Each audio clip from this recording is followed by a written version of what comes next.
Morning everyone. এখন বাজে 4:15।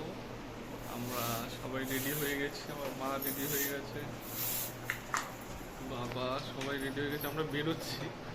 আর কোথায় যাচ্ছি দেখতে হলে পুরো ব্লগটাতে থাকতে হবে। আমি ভিডিও করছি তো আমার বাবা দেখছে আমি কি করছি। মা তো একেবারে স্টপ হয়ে গেছে, ভিডিও দেখলেই মা স্টপ হয়ে যায়, বাবা স্টপ হয়ে গেছে। অন্ধকার 4:30 বাজতে চললো, আমরা বেরোচ্ছি। এখন কোথায় যাচ্ছি দেখা হচ্ছে সম্পূর্ণ ব্লগে। রাতের কলকাতার বা ভোরের কলকাতার একটা আলাদাই মজা, একটা আলাদাই অনুভূতি। তো আমরা উবের করে নিয়েছিলাম, উবের করে আমরা যাচ্ছি হাওড়া স্টেশনে ঢুকছি। একটা আলাদাই লাগছিল, পুজো পুজো একটা ফিলিং। পুজো কারণ রাত্রে তো জাগা হয় না, রাতের কলকাতা খুব একটা আমার দেখা হয় না। তো হাওড়া স্টেশনে এসে পৌঁছেছি, আমরা অপেক্ষা করছি আমার মাসি আসবে, একসঙ্গে ঢুকবো ভেতরে ট্রেনের জন্য। তো দারুণ একটা ভিড়। এই মুহূর্তে হাওড়াতে আছি আমরা। ট্রেনে বসে আমি আর বোন কথা বলছি, পিছনে ক্যামেরা দেখি বাবা কি করছে দেখবার জন্য। বোন বলছে দেখ। আমার সেখানে এমন কপাল খারাপ, শ্রীরামপুরে গাড়িটা প্রায় 1 ঘন্টা দাঁড়িয়েছিল। কি ক্রসিংয়ে, লেভেল ক্রসিংয়ের লরি খারাপ হয়ে যাওয়ার দরুন শ্রীরামপুরে অনেক সময়।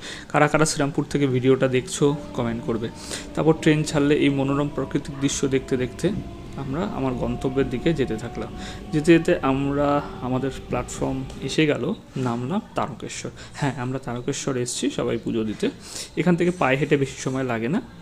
এই একটা তোরণ, অনেকগুলো তোরণ আছে, বিভিন্ন রাস্তা দিয়ে ঢোকা যায়। তো বেশ ফাঁকাই ছিল সেদিনকার, রোববার ছিল। আর এটা হলো রাজবাড়ি।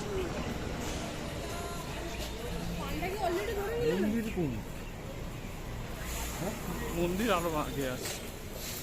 এটা হলো রাজবাড়ি, এখানে ভোগ খাওয়ানোর ব্যবস্থা আছে। এখানে রাধা গোবিন্দর মন্দির আছে।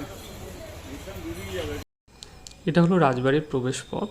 এখানে ভেতরে ক্যামেরা ব্যবহার করা যায় না। আর এই বাড়িতেই মন্দিরের প্রধান পুরোহিত বা মহন্ত মহারাজ থাকেন, এখান দিয়ে মন্দিরে যেতে হয়। আর এই পুকুর থেকে সবাই স্নান করে মন্দিরে পুজোতে যায়। এখানে জল পাওয়া যায়, আপনারা এখান থেকে কিনে নিতে পারেন বা বাড়ির থেকেও নিয়ে যেতে পারেন। বাড়ির থেকে নিয়ে যাওয়াটা ভালো, আমি বলবো। কেন ভালো সেটা আপনি বুঝতে পারবেন গেলে।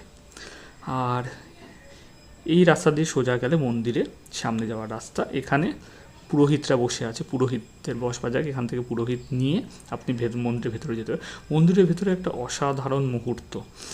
ভেতরে কোনো বিদ্যুতের ব্যবস্থা নেই, শুধু মোমবাতির আলোতে আলোকিত হয় একটা আলো আধারিত দারুণ পরিবেশ, খুব সুন্দর। সেখানে ছবি তোলা, সেই মুহূর্তটা মুখে বলে বোঝানো সম্ভব হবে না।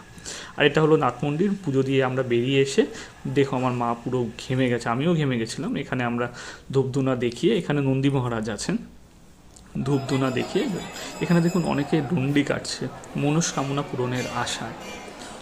তো আমি এবার এসে আমি আর বাবা একটু ছবি তুলে নিলাম, সবাই খালি গা, কারণ পুরুষদের এখানে খালি গায়ে ঢুকতে হয়। আর দর্শন পেয়ে গেলাম নন্দী মহারাজের, সাক্ষাৎ নন্দী মহারাজ বসে আছে। আর সামনে এই আরেকটি শিব মন্দির।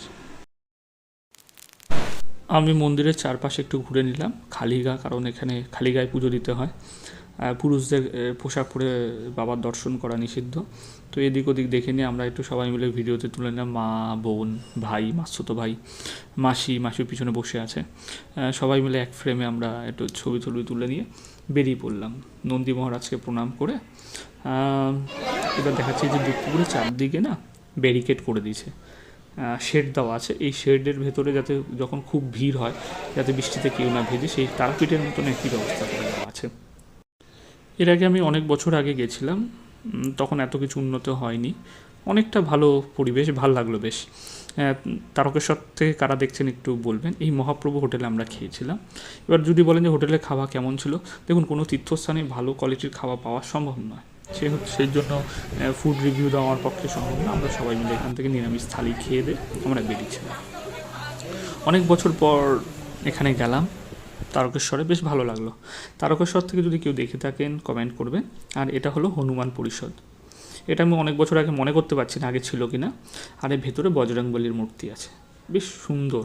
ভেতরে আমি জুতো পরে আর যাইনি, ভেতরে ঢোকা হয়নি। খেয়ে দিয়ে আমরা বেরিয়ে পড়লাম তাড়াতাড়ি। আমরা 8:30 নাগাদ পৌঁছে গেছিলাম।